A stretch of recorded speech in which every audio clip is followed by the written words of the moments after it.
तो एक बार फिर से हम लोग आ गए हैं केमिस्ट्री की दुनिया में तहलका मचाने। एक बार फिर से इस वीडियो के माध्यम से हम अपनी जर्नी को आगे लेके जाएंगे। जी हाँ, आज हमें पढ़ना है टाइप्स ऑफ केमिकल रिएक्शन।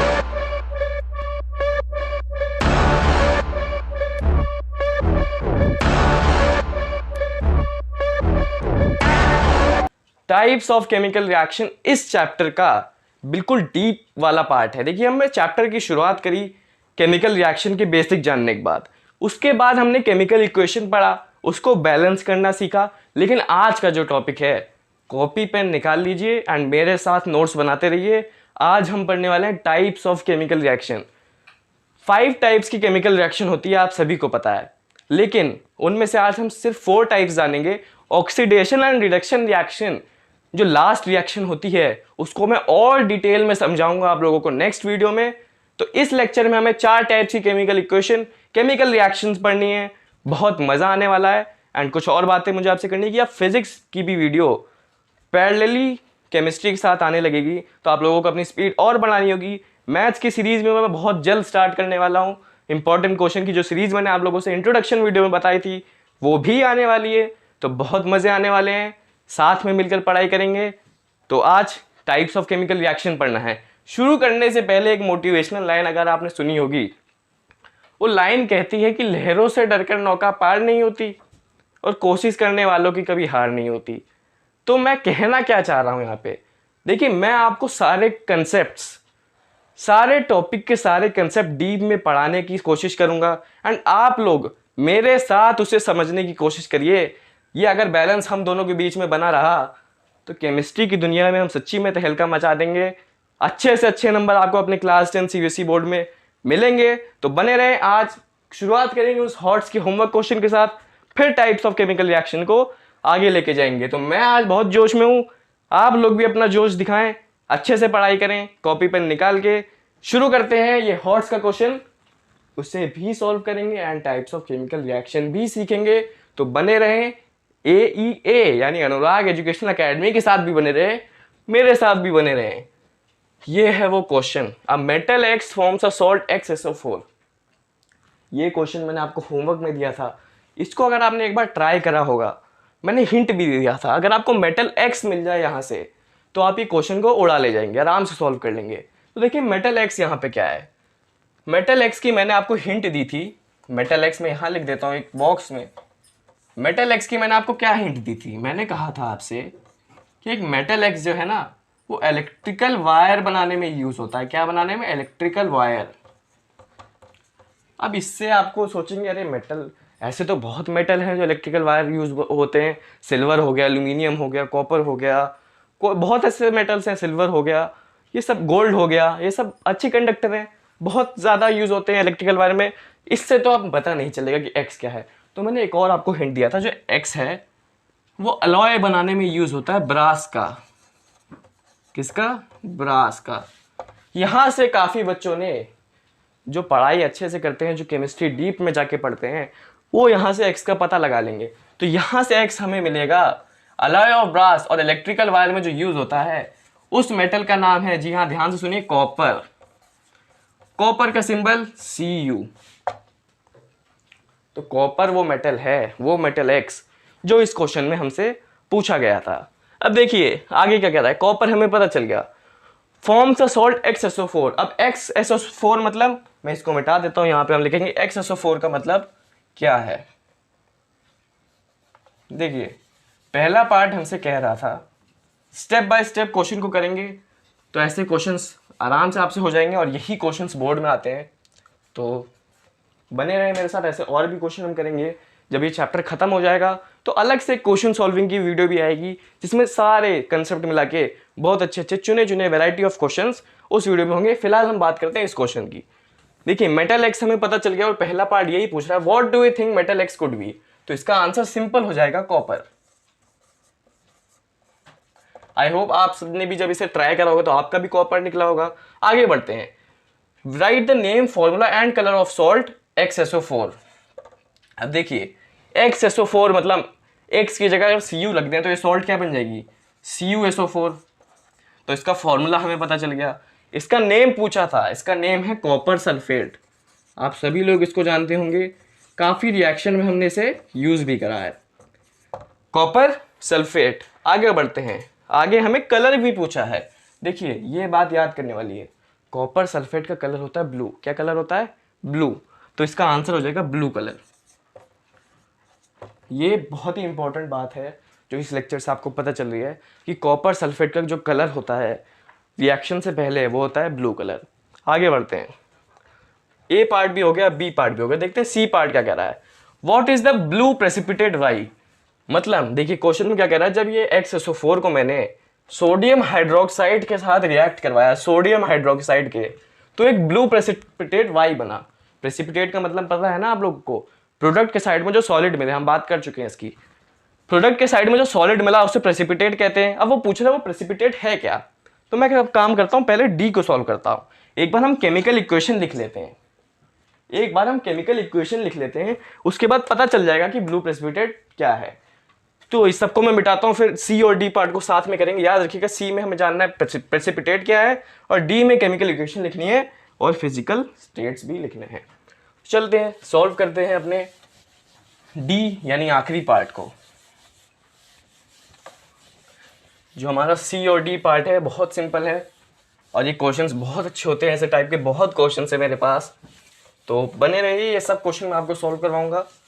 आज कल खाली एक करवाया था, ऐसा होमवर्क दिया था एक, और भी क्वेश्चंस आएंगे अलग से, क्वेश्चन सॉल्विंग वीडियो में भी ये सब क्वेश्चंस होंगे। देखिए डी पार्ट क्या कहता है, केमिकल इक्वेशन लिखिए। देखिए हमारे पास था कॉपर सल्फेट CuSO4, हमने उसमें मिलाया सोडियम हाइड्रोक्साइड NaOH, ठीक है। तो हमें क्या मिलता है, देखिए यहाँ डबल डिस्प्लेसमेंट रिएक्शन होगी। काफ़ी बच्चों ने पढ़ रखा होगा कि डबल डिस्प्लेसमेंट क्या होती है। अगर नहीं पढ़ रखा तब भी आज हम डबल डिस्प्लेसमेंट रिएक्शन पढ़ने वाले हैं। पूरी बारीकी, पूरी डिटेल डबल डिस्प्लेसमेंट रिएक्शन की आपको पता चल जाएगी। फिलहाल डबल डिस्प्लेसमेंट रिएक्शन में क्या होगा, NaSO4 बन जाएगा और CO का हाइड्रोक्साइड बन जाएगा, यानी Cu का हाइड्रोक्साइड बनेगा और Na का सल्फेट बनेगा।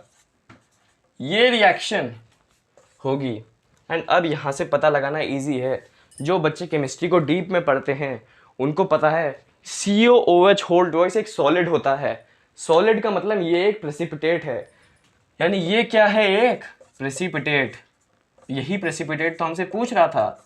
तो CuOH whole twice blue precipitate Y है इस क्वेश्चन का। सी आंसर भी हमारे सॉल्व हो गया। अब बात करनी है इसके फिजिकल स्टेट लिखने हैं और इस इक्वेशन को बैलेंस करनी है। पिछली वीडियो में हमने सीखा, पिछले लेक्चर में हमने सीखा how to balance a chemical equation. एक बहुत प्यारी सी ट्रिक भी सीखी, उसी को लगाते हैं और केमिकल इक्वेशन बैलेंस करते हैं। नहीं जानते आप तो जाइए टाइप करिए, अनुराग एजुकेशन अकेडमी पे जाके टाइप करिए chemical reaction part 202 of by Sumit sir, तो आपको मिल जाएगा कि how to balance a chemical equation. चलिए अभी बैलेंस करते हैं। वो ट्रिक क्या कहती थी, पहले देखिए मेटल क्या है इसमें, Cu और Na। तो पहले बात करते हैं Cu की। देखिए यहाँ कॉपर 1 है, यहाँ पे भी 1 है, इसका मतलब ये बैलेंस्ड है। उसके बात करनी दूसरे मेटल की। दूसरा मेटल है यहाँ पे Na। देखिए Na यहाँ पे 1 है, यहाँ पे 2 है, यानी इसको भी 2 बनाना पड़ेगा। तो कोफिशिएंट क्या लगाएंगे, 2। अब वापस जब भी कोई कोफिशिएंट लगाए वापस पहले स्टेप पे कूदें। Copper 1 balanced, sodium 2 balanced. अब बात करनी है नॉन मेटल की, सल्फर की बात करते हैं। सल्फर यहाँ पे 1 है, यहाँ पे भी 1 है, बैलेंस्ड। सल्फर के बाद ऑक्सीजन एंड हाइड्रोजन, यहाँ पे कोई हाइड्रोजन नहीं, यहाँ पे है हाइड्रोजन और ऑक्सीजन भी है। तो पहले ऑक्सीजन की बात करेंगे फिर हाइड्रोजन की। देखिए ऑक्सीजन यहाँ पे 4 है, यहाँ पे 2 × 1 2 है, यानी यहाँ पे 6 हाइड्रोजन्स है। यहाँ पे देखते हैं हाइड्रोजन्स नहीं ऑक्सीजन्स है। यहाँ पे देखते हैं, देखिए OH का होल ट्वाइस है, यानी ऑक्सीजन का भी होल ट्वाइस है, यानी यहाँ ऑक्सीजन कितने 2, यहाँ पे भी देखिए 4, यहाँ पे भी 6 है, यानी ऑक्सीजन भी बैलेंस है। अब बात करनी है हाइड्रोजन की। देखिए हाइड्रोजन यहाँ पे 2 × 1 यानी 2 हाइड्रोजन्स। यहाँ देखते हैं, देखिए यहाँ पे भी 2, देखिए 2 हाइड्रोजन, OH का होल ट्वाइस है तो हाइड्रोजन का भी होल ट्वाइस, यहाँ पे भी 2 हाइड्रोजन, और कोई हाइड्रोजन तो है ही नहीं कहीं पे। तो ये पूरी इक्वेशन बैलेंस है, खाली हमें एक कोफिशिएंट लगाया यहाँ पे 2, उससे पूरी इक्वेशन बैलेंस होगी। अब लिखते हैं लास्ट पार्ट जो है फिजिकल स्टेट्स। देखिए पिछले लेक्चर के लास्ट में मैंने आपको बताया था 4 फिजिकल स्टेट्स होते हैं, solid, liquid, gas, aqueous solution. उसमें एक्वस सोल्यूशन को काफ़ी बच्चों की तकलीफ होती है। देखिए कोई भी सोल्यूशन अगर पानी के साथ यानी वाटर के साथ बनाया जाए तो उसे कहते हैं एक्वस सोल्यूशन। ये तो हमें पता ही है, इसको मैं मिटा देता हूँ। ये तो हमें पता ही है, देखिए ये है प्रेसिपिटेट, यानी ये होगा सॉलिड, एकदम बगल में लिखते हैं फिजिकल स्टेट्स, ये तो होगा सॉलिड। देखिए ये एक सोल्यूशन है जो वाटर के साथ बनाया गया है, तो इसको मैं लिखूंगा AQ। ये भी एक सोल्यूशन है जो वाटर के साथ बनाया गया है, इसको भी लिखूंगा मैं AQ। एंड ये भी एक सोल्यूशन है जो प्रोडक्ट के साइड में हमें उस बीकर में मिलता है, इस सोल्यूशन को भी मैं कहूँगा AQ। तो फिजिकल स्टेट में सिर्फ ये सॉलिड था, बाकी सब सोल्यूशन थे। फिजिकल स्टेट्स भी हमने लिख लिए, थॉट्स का क्वेश्चन पूरा सॉल्व हो चुका है। अब बात करेंगे अपने इस लेक्चर के जो मेन टॉपिक है टाइप्स ऑफ केमिकल रिएक्शन, उसे पढ़ेंगे। आइए बढ़ते हैं, टाइप्स ऑफ केमिकल रिएक्शन पढ़ते हैं। नोट्स बनाना अब शुरू कर दीजिए, बहुत ही बढ़िया। हम आज कॉम्बिनेशन से लेके डिकम्पोजिशन से लेके डिस्प्लेसमेंट से लेके डबल डिस्प्लेसमेंट तक चारों रिएक्शन की बारीकी से बात करेंगे, डिटेल में जाएंगे। ऑक्सीडेशन एंड रिडक्शन की मैं स्पेशल वीडियो लाऊंगा जो नेक्स्ट वीडियो होगी। अभी बात करते हैं टाइप्स ऑफ केमिकल रिएक्शन की। टाइप्स ऑफ केमिकल रिएक्शन की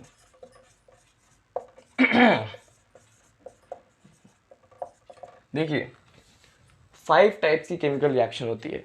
there are 5 types of reaction present in your chemistry present syllabus. देखिए अभी जितना भी आपको सिलेबस है केमिस्ट्री का, उसमें आपको 5 टाइप्स की केमिकल रिएक्शन पढ़ाई जाती है। देखिए पहली रिएक्शन जो है, फर्स्ट रिएक्शन, उसका नाम है कॉम्बिनेशन रिएक्शन। क्या नाम है? कॉम्बिनेशन। पहले हम सब 5 टाइप्स पांचों लिख लेते हैं, उसके बाद हर एक को डिटेल में पढ़ेंगे। पहली का नाम है कॉम्बिनेशन रिएक्शन। जो सेकंड है उसको कहते हैं हम डीकम्पोजिशन रिएक्शन। क्या कहते हैं? Decomposition reaction. थर्ड टाइप हमसे कहता है कि जो हमें थर्ड केमिकल रिएक्शन मिलती है थर्ड टाइप की, उसका नाम है डिस्प्लेसमेंट रिएक्शन। क्या नाम है? Displacement reaction. फोर्थ टाइप हमसे कहती है डबल डिस्प्लेसमेंट रिएक्शन। क्या कहती है? Double displacement reaction. और जो फिफ्थ टाइप है जो हम अगले लेक्चर में पढ़ने वाले हैं, उस फिफ्थ टाइप का नाम है ऑक्सीडेशन एंड रिडक्शन रिएक्शंस। दोनों साथ में हैं एंड ये बहुत प्यारा टॉपिक है जो आपको, अगर आप साइंस लेते हैं 11th 12th में, तो ये बहुत ही अच्छा टॉपिक है। इसे डिटेल में समझेंगे अगले लेक्चर में। ये है ऑक्सीडेशन एंड रिडक्शन रिएक्शन। इसकी बात करेंगे नेक्स्ट लेक्चर में। इन चारों पे हमारा मेन फोकस रहेगा। तो बिना टाइम वेस्ट करे चलिए पढ़ते हैं कॉम्बिनेशन, फिर पढ़ेंगे डिकम्पोजिशन, फिर डिस्प्लेसमेंट एंड फिर डबल डिस्प्लेसमेंट। फिर इस लेक्चर को रैप अप करेंगे एंड हर रिएक्शन के अच्छे उसी रिएक्शन पढ़ने के बाद 2-4 अच्छे क्वेश्चंस करेंगे, फिर दूसरी पढ़ेंगे, फिर 2-4 अच्छे क्वेश्चन करेंगे। ऐसे पूरे लेक्चर को हम समाप्त करेंगे, रैप अप करेंगे। लेकिन इस लेक्चर में बहुत मजा आने वाला है, सभी को हम डिटेल में पढ़ेंगे और बहुत अच्छे से पढ़िएगा। ये चैप्टर का मेन पार्ट है, इसी से क्वेश्चंस आते हैं बोर्ड में। चलिए शुरू करते हैं कॉम्बिनेशन रिएक्शन। आई होप आप सबको अच्छा लग रहा होगा, मज़ा आ रहा होगा पढ़ने में, क्योंकि केमिस्ट्री ज़्यादा थियोरेटिकल है, फिजिक्स ज़्यादा न्यूमेरिकल है। ये 2 डिफरेंस आपको समझना ज़रूरी है। आपको केमिस्ट्री में चीज़ें याद करनी पड़ेंगी एंड फिजिक्स में चीज़ें समझनी पड़ेंगी। मैं ऐसे नहीं कह रहा आप रटना पड़ेगा आपको केमिस्ट्री, समझिए, लेकिन उसको जितना समझ सकते हैं समझिए। जितना आप याद कर सकते हैं कि अच्छा ये होता है ब्लू प्रेसिपिटेट, ये होता है, उतना आपको याद करना पड़ेगा। एक पेपर में ये सब लिख लीजिए इंपॉर्टेंट चीज़ें, उसको अपने रूम में चिपका दीजिए, उसको बार बार रिवाइज करिए, तभी आपका केमिस्ट्री का पेपर क्रैक होगा। आप चीज़ें बार बार रिवाइज करेंगे तभी आपको वो याद रहेंगे। फिजिक्स में मैं आपको हर टॉपिक डिटेल में समझाऊंगा, आपको बिल्कुल उसको समझना, याद करने का आपको ज़रूरत ही नहीं पड़नी पड़ेगी। आपका कंसेप्ट इतना क्लियर हो जाएगा कि आप कोई भी किसी भी टाइप का क्वेश्चन आप वो क्रैक कर सकेंगे। तो अभी पढ़ते हैं combination reaction. First type of reaction जो हमसे कहती है वो, उसका नाम है कॉम्बिनेशन रिएक्शन। केमिस्ट्री की दुनिया में इसे कहते हैं कॉम्बिनेशन रिएक्शन। देखिए कॉम्बिनेशन रिएक्शन को मैं अभी आपको फील करवाता हूँ। जब 2 और मोर रिएक्टेंट्स, देखिए इसकी डेफिनेशन क्या कहती है, व्हेन 2 और more reactants combine to form a single product, these types of reaction are called combination reaction. मतलब जब 2 या 2 से ज़्यादा रिएक्टेंट कंबाइन करेंगे, यानी कुछ हरकत करेंगे उनके साथ, तब वो एक सिंगल प्रोडक्ट देगी। यानी अगर मैं यहाँ पे रिएक्टेंट्स लूँ जिनका नंबर मैं लूँ 2+, यानी 2 रिएक्टेंट्स तो मिनिमम होने चाहिए, उससे ज़्यादा भी हो सकते हैं। तो ये प्रोडक्ट क्या देगी, ये प्रोडक्ट सिंगल प्रोडक्ट देगी, एक ही प्रोडक्ट मिलेगा। एग्जाम्पल लेते हैं, ज़्यादा अच्छे से समझ में आएगा। Mg+O2, इस चैप्टर की शुरुआत में हमने इक्वेशन पढ़ी। देखिए 2 रिएक्टेंट्स हैं और ये प्रोडक्ट क्या देती है, MgO, यानी सिंगल प्रोडक्ट देती है। इस टाइप को रिएक्शन को हम क्या कहेंगे, कॉम्बिनेशन रिएक्शन। और समझते हैं, देखिए इसे बैलेंस करते हैं। देखिए Mg यहाँ 1 है, यहाँ भी 1 है, मेटल सॉल्ट। ऑक्सीजन देखते हैं, यहाँ 2 है, यहाँ पे 1 है, यानी यहाँ भी 2 करना पड़ेगा। अब देखिए Mg भी 2 हो गया तो यहाँ भी 2 लगाना पड़ेगा। ये भी इक्वेशन होगी बैलेंस।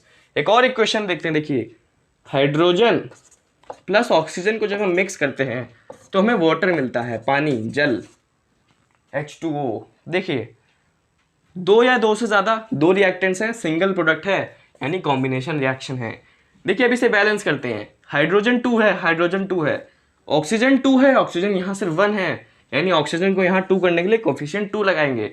अब देखिए हाइड्रोजन 4 हो गए तो यहाँ भी 2 लगा देंगे तो यहाँ भी हाइड्रोजन 4 हो जाएंगे।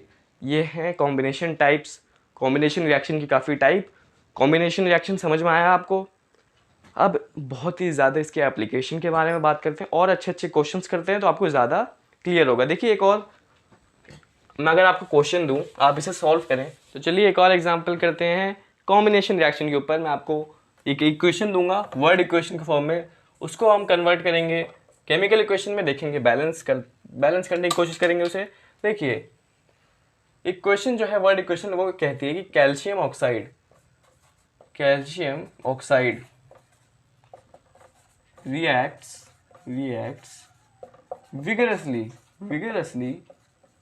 vigorously मतलब बहुत वायलेंटली, बहुत अच्छे से रिएक्ट करता है विद वाटर, पानी यानी जल, H2O, वाटर।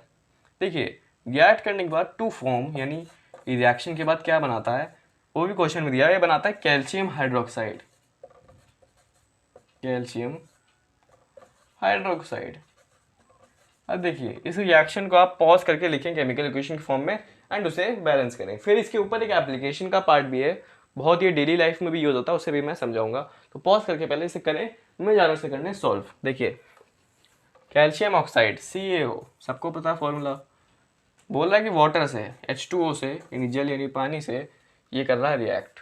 देखिए बनाता क्या है, आइए इसे समझते हैं। कैल्शियम हाइड्रोक्साइड बनाता है, कैल्शियम हाइड्रोक्साइड का ये है फॉर्मूला, यहाँ से देखिए इस फॉर्मूले को, ये है कैल्शियम हाइड्रोक्साइड का फॉर्मूला। अब देखते हैं इसे बैलेंस करने की मेरे ख्याल से कोई ज़रूरत नहीं है क्योंकि ये ऑलरेडी बैलेंस। देखिए कैल्शियम 1, ऑक्सीजन 2, हाइड्रोजन 2, हाइड्रोजन भी 2, तो बैलेंस इक्वेशन है। एक इस पर बहुत प्यारा सा एप्लीकेशन है जो बोर्ड के एग्जाम में स्ट्रेट फॉरवर्ड पूछ लेते हैं, उसका मैंने एक होमवर्क क्वेश्चन भी बनाया आप लोगों के लिए, लास्ट में जो मिलेगा। लेकिन पहले समझते हैं एप्लीकेशन क्या है। देखिए एप्लीकेशन क्या है मैं समझाता हूँ आप लोगों को। इसी रिएक्शन की मदद से लोग घरों को वाइट वॉश करवाते हैं, इसी रिएक्शन की मदद से। कैसे, आइए समझते हैं। देखिए जो वाइट वॉशर्स होते हैं ना आपके घर को, जो वाइट वॉश करने आते हैं, वो क्या करते हैं, एक ड्रम लेते हैं, ठीक है, एक जो है ड्रम लिया बड़ा सा, उस ड्रम के अंदर वो डालते हैं वाटर, H2O, जल, पानी, जो भी आपको कहना है कह लीजिए, H2O डालते हैं। उसके अंदर वो डालते हैं CaO, जो हमने पढ़ा है, CaO डालते हैं वो। तो क्या करता है ये CaO और H2O आपस में रिएक्ट होंगे, रिएक्शन हमने पढ़ ली है। रिएक्शन के बाद ये बनाएंगे CaOH का होल ट्वाइस, ये भी हमने पढ़ लिया है।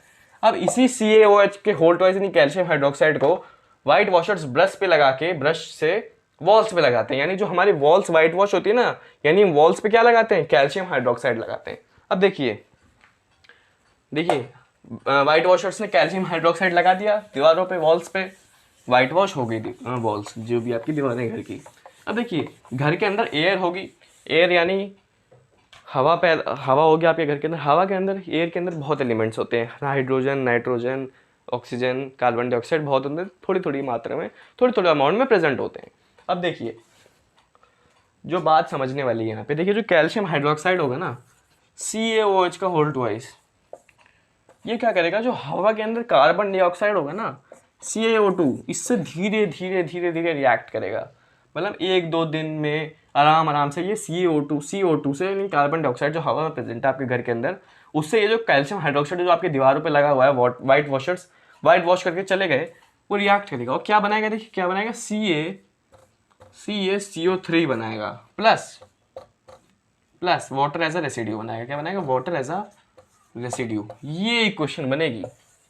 अब देखिए, यानी अब आपकी दीवार पे क्या लगा है, CaCO3, क्योंकि ये जो कैल्शियम हाइड्रोक्साइड वो लोग लगा के दे गए थे, 1-2 दिन बाद धीरे धीरे वो कार्बन डाइऑक्साइड से रिएक्ट होके उसने क्या बना लिया, CaCO3। अब CaCO3 को हम कहते हैं कैल्शियम कार्बोनेट। क्या कहते हैं, कैल्शियम कार्बोनेट। और ये अगर मैं आपको बताऊं तो ये मार्बल जानते हैं ना, मार्बल, ये मार्बल का भी फॉर्मूला है। यानी अब आपकी दीवारों को एक शाइनी फिनिश मिल गई। कैल्शियम कार्बोनेट जो मार्बल का फॉर्मूला है, ये आपकी दीवार को 2-3 दिन, जैसे व्हाइट वॉश होता है उसके 1-2 दिन बाद जब कार्बन डाइऑक्साइड के साथ कैल्शियम हाइड्रोक्साइड रिएक्ट कर जाता है, उसके बाद कैल्शियम कार्बोनेट बन जाता है। अब कैल्शियम कार्बोनेट के अंदर मार्बल की प्रॉपर्टीज होती हैं, तो एक शाइनी एंड अट्रैक्टिव फिनिश दे देता है, वाटर एज अ रेसिड्यू बनता है उस रिएक्शन में। तो 1-2 दिन बाद आपने देखा होगा, व्हाइट वॉश के 1-2 दिन बाद आपकी दीवारों को, वॉल्स को बहुत शाइनी फिनिश मिलती है, बहुत अट्रैक्टिव फिनिश मिलती है। तो ये बहुत ही अच्छा एक एप्लीकेशन था कॉम्बिनेशन रिएक्शन का। देखिए कैल्शियम ऑक्साइड, जो कैल्शियम ऑक्साइड है ना, उसका एप्लीकेशन वाला नाम है क्विक लाइम। ये याद रखना बहुत जरूरी है। और जो कैल्शियम हाइड्रोक्साइड है, CaOH का होल ट्वाइस, इसका है लाइम वाटर। इसको हम लाइम वाटर कहते हैं। और इसको तो आप जान ही चुके हैं, मार्बल का कैल्शियम कार्बोनेट मार्बल का फॉर्मूला है।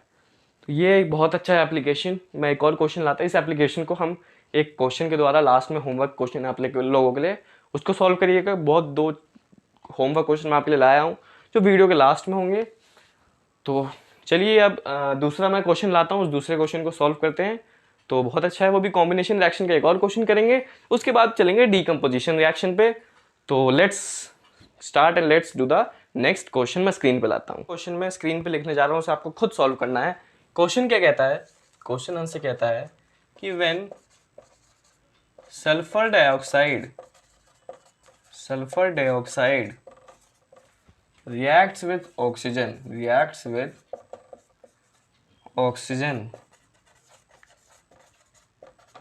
it forms sulfur trioxide।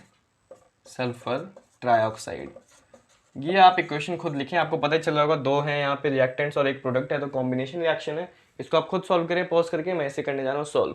देखिए सल्फर डाइऑक्साइड का फॉर्मूला होता है SO2, ऑक्सीजन का फॉर्मूला होता है O2।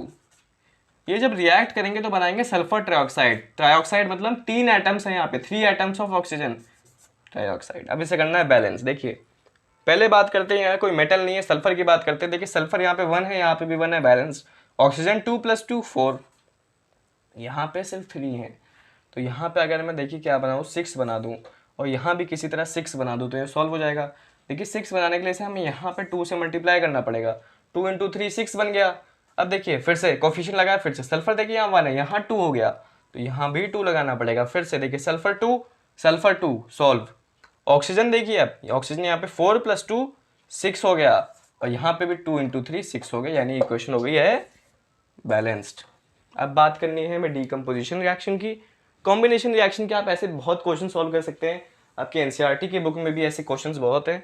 कॉम्बिनेशन रिएक्शन जितनी खास चीज़ें थी, जितनी इंपॉर्टेंट चीज़ें थी, एप्लीकेशन वो वाइट वॉश वाला वो भी मैंने आपको पढ़ा दिया।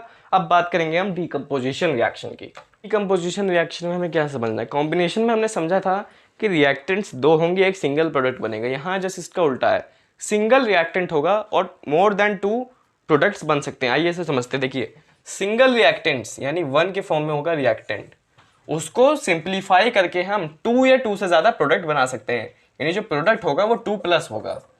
ये है इसकी जनरल इक्वेशन। आइए इसे एक एग्जांपल के माध्यम से समझते हैं। देखिए CaCO3 जो हम अभी पढ़ चुके हैं, कैल्शियम कार्बोनेट, इसको जब हम हीट करेंगे, हीट मतलब अब हम इसको हीट देंगे, ये एंडोथर्मिक रिएक्शन का केस है। इसको जब हम हीट करेंगे तो ये CaO + CO2 में बट जाएगा। या देखिए सिंगल रिएक्टेंट है, वो सिंप्लीफाई होकर 2 या 2 से 2 या मोर देन 2 प्रोडक्ट्स में डिवाइड हो चुका है। एक और इक्वेशन करेंगे जिससे आपको और समझ में आएगा। ये एक और इक्वेशन के माध्यम से हम समझेंगे कि ये है क्या, इसको एक्चुअली बारीकियाँ क्या हैं इसकी। देखिए आइए समझते हैं। समझेंगे हम इसको ऐसे कि KClO3 को जब मैंने करा, इसको मैंने हीट दिया, क्या दिया, हीट, तब ये बन गया KCl+O2। क्या बन गया ये, KCl+O2। इसे करें पॉज और इसे करें बैलेंस। मैं करने जा रहा हूं इसे बैलेंस। तो देखिए समझते हैं बैलेंस कैसे करेंगे। K को देखेंगे, यहाँ पे पहले मेटल है, फिर एक नॉन मेटल है, फिर ऑक्सीजन है। तो पहले K को देखते हैं। K1, यहाँ पे भी 1 balanced. Non metal Cl, 1 Cl balanced. Oxygen देखिए यहाँ पे 3 है, यहाँ पे सिर्फ 2 है, तो इसको मैं करता हूँ यहाँ पे 6 बनाता हूँ, एंड यहाँ पे भी 6 बनाता हूँ। तो यहाँ से करूँगा मैं 3 से मल्टीप्लाई, तो यहाँ बन जाएगा 6, और यहाँ से करूँगा 2 से मल्टीप्लाई, तो यहाँ भी बन जाएगा 6। तो अब वापस देखते हैं। देखिए यहाँ पे अब पोटेशियम कितना हो गया, 2, तो यहाँ पे भी 2 बनाना पड़ेगा। क्लोरीन 2 है, यहाँ पे भी 2 है, ऑक्सीजन 6 है, यहाँ पे भी 6 है। Equation balance. काफ़ी इजी तरीके से सारी इक्वेशंस बैलेंस हो रही है ना। बस देखिए कितनी आसान हो गया इक्वेशन को बैलेंस करना। अब बढ़ते हैं, मैं आपके लिए एक क्वेश्चन लाता हूँ स्क्रीन पे, डिकम्पोजिशन के ऊपर है। देखिए एक और चीज़ मैं समझाऊंगा आपको यहाँ पे कि देखिए हम बार बार हीट कर रहे हैं, किसी भी मटेरियल को हीट कर रहे हैं, तब ये टूट जा रहा है। देखिए ऐसी इक्वेशन को, ऐसी रिएक्शन को जब डिकम्पोजिशन हीटिंग के माध्यम से हो, व्हेन डीकम्पोजिशन रिएक्शन, व्हेन, ये नोट्स में जाना चाहिए, decomposition reaction is carried out by heating this type of reaction is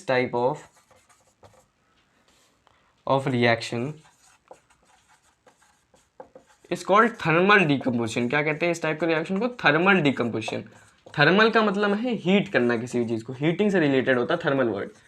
तो जो भी डिकम्पोजिशन एक्शन, जब हम किसी भी, देखो किसी भी चीज़ को तोड़ना है तो उस पर कुछ तो फोर्स, कोई तो एनर्जी लगानी पड़ेगी। तो देखिए इसको हमने सिंप्लीफाई करना है, तो इस पर हमने हीट लगाया। ऐसा नहीं है सिर्फ डिकम्पोजिशन रिएक्शन सिर्फ हीटिंग से कैरी होती है, और भी तरीके होते हैं, इलेक्ट्रिसिटी से, सनलाइट से, सारे एग्जाम्पल्स करने वाले हैं, चिंता मत करिए। अभी देखिए क्या है, इसको मैंने हीट करा, हीट करने के बाद ये टूट गया। तो ऐसी हीट जिसको करते हैं उसको कहते हैं डिकम्पोजिशन, थर्मल डिकम्पोजिशन। एक और एग्जाम्पल करते हैं हीटिंग के बेस पे, फिर इलेक्ट्रिसिटी एंड सनलाइट के बेस पे भी काफ़ी एग्जाम्पल करेंगे, तो आपको अच्छे से समझ में आ जाएगा डिकम्पोजिशन रिएक्शन का पूरा केस। अब देखिए एक और क्वेश्चन मैं लाया हूँ आपके लिए। क्वेश्चन हमसे क्या कहता है ये देखते हैं। क्वेश्चन हमसे क्या कहता है, क्वेश्चन करना बहुत जरूरी है। ये क्वेश्चन कह रहा है, क्वेश्चन हमसे कह रहा है कि जब when ferrous sulphate is heated, ferrous sulfate is heated, ठीक है, it breaks into ferric oxide, sulfur dioxide and sulfur trioxide। अब देखिए यहाँ पे एक सिंगल रिएक्टेंट है फेरस सल्फेट, उसको हमने हीट करा, कोई भी एनर्जी दी तो ब्रेक हो जाएगा, सिंप्लीफाई हो जाएगा।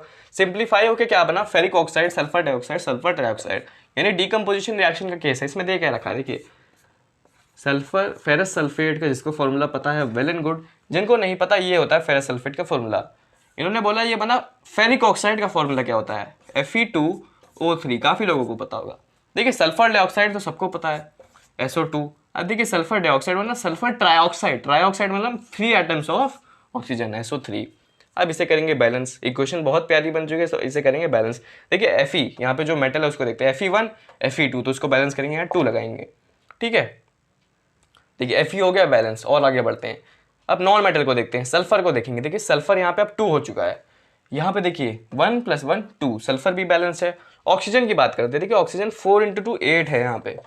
यहाँ पे ऑक्सीजन देखते हैं, देखिए 3 है, यहाँ पे 3 है 6, और यहाँ पे है 8। तो ये पूरी इक्वेशन खाली एक कोफिशिएंट लगाने से बैलेंस हो चुकी है। तो स्टेप बाय स्टेप आपने बैलेंसिंग भी करना। अब बहुत अच्छी प्रैक्टिस हो चुकी है आपकी बैलेंसिंग करने की भी, और प्रैक्टिस अपने घर पे भी आप कर सकते हैं। कोई भी इक्वेशन कहीं पे भी लिए उसे बैलेंस करें, इस ट्रिक को हमेशा रिवाइज करते रहें, आपकी अच्छी पकड़ बन जाएगी। देखिए अब हमने ये बात करी हीटिंग से रिलेटेड, मतलब जब हम इसको हीट करेंगे, हीट का ऐसे लगाते हैं साइन, आप सबको पता होना चाहिए। जब हम हीट कर रहे हैं इसका मतलब एरो के ऊपर ऐसे ट्रायंगल से लगा दीजिए, मतलब हमने इस मेटल को, रिएक्टेंट को हीट करा है। एंडोथर्मिक रिएक्शन का केस है, रिएक्टेंट हीट को एब्जॉर्ब कर रहा है। सबसे शायद हमने पहली वीडियो में, हमने पहले लेक्चर में ये सब एंडोथर्मिक एक्सोथर्मिक की बात करी थी, इसलिए कह रहा हूँ कि लेक्चर्स को हमेशा बेस से देखा करिए, बेसिक से शुरू करा करिए, तभी एडवांस लेवल तक जा सकते हैं। अब देखिए, हीट का केस ले लिया, इलेक्ट्रिसिटी का भी एक केस होता है, मतलब मैं किसी भी रिएक्टेंट्स को अगर इलेक्ट्रिसिटी दे दूं, इलेक्ट्रिक करंट दे दूं, तो वो भी ब्रेक हो जाएगा। इसका तो सबसे अच्छा एग्जांपल हमारे साथ में नहीं है, वाटर यानी H2O को अगर मैं इलेक्ट्रिसिटी दे दूं, पानी के अंदर अगर मैं इलेक्ट्रिसिटी कर दूं, तो ये हाइड्रोजन और ऑक्सीजन में डिवाइड हो जाएगा। इसे बैलेंस करते हैं, देखिए हाइड्रोजन यहाँ पे 2 है, यहाँ पे भी 2 है, बैलेंस। ऑक्सीजन 2 है, यहाँ पे सिर्फ 1 है, तो 2 करना पड़ेगा। हाइड्रोजन 4 हो चुका है, यहाँ पे 2 करना पड़ेगा। अब तो ये इक्वेशन आपको बैलेंस करना 3-4 बार आपने कर चुकी है। देखिए इसको हम कहते हैं, इस प्रोसेस को कहते हैं electrolysis of water. Electrolysis of water क्या कहते हैं? Electrolysis of water. इसका पूरा एक्सपेरिमेंट आपके एनसीईआरटी की बुक में, एक बार एनसीईआरटी की बुक खोलिए और इलेक्ट्रोलिसिस ऑफ वाटर को पूरा पढ़िए। उसमें बता रखा है कि कैसे हम कोई एक सेटअप तैयार करते हैं, फिर कैसे एक उसमें बार में हम हाइड्रोजन लेते हैं, एक में वो लेते हैं पानी को इलेक्ट्रोलिसिस करते हैं, तब हाइड्रोजन एक बार में मिलता है, और एक इलेक्ट्रोड में हाइड्रोजन मिलता है, दूसरे इलेक्ट्रोड में ऑक्सीजन। तो पूरा एक्सपेरिमेंट आप ध्यान से पढ़िए, आपको समझ में आ जाएगा। इस प्रोसेस का नाम है इलेक्ट्रोलिसिस ऑफ वाटर। एक बार एनसीईआरटी की बुक खोल के जरूर देखिएगा। देखिए मैं और एग्जांपल करवा देता हूँ इलेक्ट्रिसिटी के ऊपर, आपको और क्लियर हो जाएगा। अगर मैं और एग्जांपल्स की बात करूँ तो देखिए एग्जांपल्स करते हैं। देखिए NaCl को अगर मैं इलेक्ट्रिसिटी दे दूँ तो ये NaCl बढ़ जाएगा Na प्लस Cl2 में। आइए इसे बैलेंस करते हैं। N1 Na1, Cl यहाँ पे 1 है, यहाँ पे 2 है, यानी यहाँ पे 2 करना पड़ेगा। अब Na भी 2 हो गया, यहाँ पे भी 2 करना पड़ेगा। एग्जाम्पल लेते हैं। देखिए जब मैंने Al2O3 को इलेक्ट्रिसिटी दी तो ये बना Al प्लस O2। आइए इसको भी बैलेंस करते हैं। Al2 है, यहाँ पे Al1 है, यानी 2 करना पड़ेगा। अब देखिए ऑक्सीजन यहाँ पे 3 है, यहाँ पे 2, यानी अगर मैं यहाँ पे भी 6 कर दूँ, यहाँ पे भी 6 कर दूँ तो बात बन जाएगी। इसको 6 करने से 2 से मल्टीप्लाई करना पड़ेगा, ठीक है, और इसको 6 करने के लिए मुझे 3 से मल्टीप्लाई करना पड़ेगा। अब कोफिशिएंट लगाया, वापस पहले स्टेप। देखिए अब एल्यूमिनियम 4 हो गए हैं, यहाँ पे एल्यूमिनियम सिर्फ 2 थे, तो यहाँ पे 4 करना पड़ेगा। देखिए एल्यूमिनियम सॉल्ट, यहाँ पे देखिए ऑक्सीजन 6 हो गया, ऑक्सीजन यहाँ पे भी 6, इक्वेशन बैलेंस। तो अब बात करेंगे डिकम्पोजिशन रिएक्शन। अब बात करेंगे इलेक्ट्रिसिटी की, बात कर ली, अब बात करते हैं कि एक और इसका वो है, एक और मेथड है किसी भी रिएक्टेंट को डिकम्पोज करने का, मतलब उसको डिवाइड करने का, सिंप्लीफाई करने का। वो मेथड है, उस पर सनलाइट या लाइट एनर्जी दे दो, सनलाइट और लाइट एनर्जी, सिंपल। एग्जाम्पल लेते हैं और क्लियर होगा। मैंने AgCl लिया, उस पर मैंने दी सनलाइट। क्या दी? सनलाइट। मतलब एक AgCl एक कटोरे में, चाइना डिश बोलते हैं उसे, उसमें रख दिया सनलाइट के सामने। तो मैंने देखा वो AgCl ना Ag और Cl2 में डिवाइड हो गया। इसे बैलेंस करते हैं, बहुत सिंपल है इसे बैलेंस करना। देखिए ये ऐसे हो गया बैलेंस। देखिए AgBr सेम को मैंने जब सनलाइट दी तो ये बना क्या? देखिए Ag बना प्लस Br2 बना। इसको भी जस्ट वैसे ही बैलेंस हम कर सकते हैं। देखिए ये है सनलाइट के केस कि जब सनलाइट पड़ेगी तब डिकम्पोजिशन कैसे होगा। यहाँ पे डिकम्पोजिशन कंप्लीट होता है। अब मैंने मनी मन में सोच लिया कि डबल डिस्प्लेसमेंट एंड डिस्प्लेसमेंट हम इस लेक्चर में नहीं करेंगे, क्योंकि डबल डिस्प्लेसमेंट और डिस्प्लेसमेंट बहुत सारे क्वेश्चन भी करने हैं एंड बहुत बातें भी करनी है, तो एक अलग लेक्चर उसके लिए बनाएंगे। कोशिश तो मैंने की थी कि इसमें भी डबल डिस्प्लेसमेंट और डिस्प्लेसमेंट मैं आपको कंप्लीट करवा दूं, लेकिन डीप में जाते जाते लेक्चर बड़ा हो गया है, तो आज खाली 2 ही जो कॉम्बिनेशन डिकम्पोजिशन की बात करते हैं। एक और लेक्चर लाएंगे जिसमें डिस्प्लेसमेंट और डबल डिस्प्लेसमेंट को और अच्छे से समझेंगे। उस पूरे लेक्चर को हम खाली 2 ही रिएक्शन को डिवोट कर देंगे, बहुत अच्छे से उसकी बात करेंगे। एक होमवर्क क्वेश्चन मैं आपको देता हूँ ताकि आपको कंसेप्ट है वो क्लियर हो जाए। उस होमवर्क क्वेश्चन को करें, फिर लेक्चर को रैप अप करेंगे। तो मैं लाता हूँ स्क्रीन पे वो होमवर्क का क्वेश्चन। आपके लिए होमवर्क क्वेश्चंस 2 क्वेश्चन है, एक कॉम्बिनेशन रिएक्शन के ऊपर बेस्ड है, एक डिकम्पोजिशन रिएक्शन के ऊपर। तो मैं थोड़ा साइड हट जाता हूँ, पॉज करके आप नोट डाउन कर लीजिए। देखिए ये क्वेश्चन तो बहुत आपके लिए ईजी हो जाएगा क्योंकि हम ये केस डिस्कस कर चुके हैं, व्हाइट वॉशिंग वाला। लेकिन इस क्वेश्चन में बड़े बड़े महारथी जो होते हैं ना केमिस्ट्री, जो बहुत एकदम योद्धा वाले स्टूडेंट्स होते हैं, वो भी इस क्वेश्चन में फंस जाते हैं। एक बार आप ट्राई करें कि आपसे ये क्वेश्चन बनता है कि नहीं, मैं तो इसे अगले लेक्चर के शुरुआत में डिस्कस करूंगा ही। तो ये था पूरा lecture combination and decomposition reaction के ऊपर। अगले लेक्चर में हम बात करने वाले हैं डिस्प्लेसमेंट और डबल डिस्प्लेसमेंट रिएक्शन की, उसके ऊपर करेंगे कुछ अच्छे अच्छे क्वेश्चंस। तो आप इन दोनों क्वेश्चन को सॉल्व करें, मिलते हैं अगले लेक्चर में। तो अभी तो जर्नी को यहीं रोकना पड़ेगा, फिर से अगले लेक्चर में फिर से अपनी जर्नी शुरुआत करेंगे। इंस्टाग्राम आईडी यहाँ पे आपको दिख रही होगी, आइए वहाँ पे भी बहुत अच्छी अच्छी चीज़ें आपके लिए बेनिफिशियल हैं। वहाँ पे भी चैनल के अबाउट सेक्शन में भी आपको इंस्टाग्राम आईडी का लिंक मिल जाएगा। तो बने रहे AEA यानी अनुराग एजुकेशनल एकेडमी के साथ, बने रहे मेरे साथ। Stay tuned with us, that's it for today, bye.